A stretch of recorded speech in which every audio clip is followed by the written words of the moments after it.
Hello, আসসালামু আলাইকুম everyone. তো দেখেন আমার 3 মাথাওয়ালা পেঁপে গেছে, নিচে চলে আসছি। তো এত পেঁপে ধরছে মাশাল্লাহ। তো আমি এখন মধ্যে উঠতেছি। আসলে গাছে অনেকগুলো পেঁপে পাকা আছে, আর পাখিগুলা ইচ্ছা মতো আসে খাচ্ছে, বিশেষ করে বুলবুলি পাখি। মানে সারাক্ষণ খায়, দেখেন পারছি কি অবস্থা। একটুও নাই, মানে মাঝখানে পুরোটাই খেয়ে ফেলছে। কিভাবে খেয়ে ফেলছে দেখেন।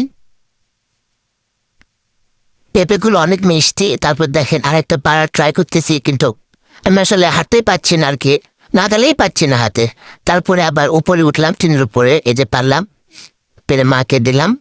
তো মা বলতেছে দেখো আর একটা পাকা আছে, আট পাকা, ওটা একটু পারো। তো এটা মোটামুটি পাকছে দেখেন। আর এই 3টা ডাল এত পেঁপে ধরছে মাশাল্লাহ, এত পেঁপে ধরছে, আমরা খেয়ে শেষ করতে পারতেছি না। আর একটা হলো আমার ছোট্ট কিউট একটা পেয়ারা গাছ। মাশাল্লাহ অনেক পেয়ারা ধরে, মানে সবসময় পেয়ারা ধরে, 12 মাসে আর কি। কিন্তু এই কাঁচা কাঁচা পেয়ারা গুলো হচ্ছে ওই কাঠবেড়ালির আর পাখিতে এত পছন্দ, সবসময় আমার এই গাছে আশেপাশে টিনের উপর দিয়ে হচ্ছে কাঠবেড়ালি ঘুরঘুর করতে থাকে। তা আমি পেয়ারা আসলে খুঁজতেছিলাম, পাচ্ছিলাম না, তো একটা পেয়ে গেলাম খাওয়ার মতো। দেখে অনেক পেয়ারা ধরছে, অনেক।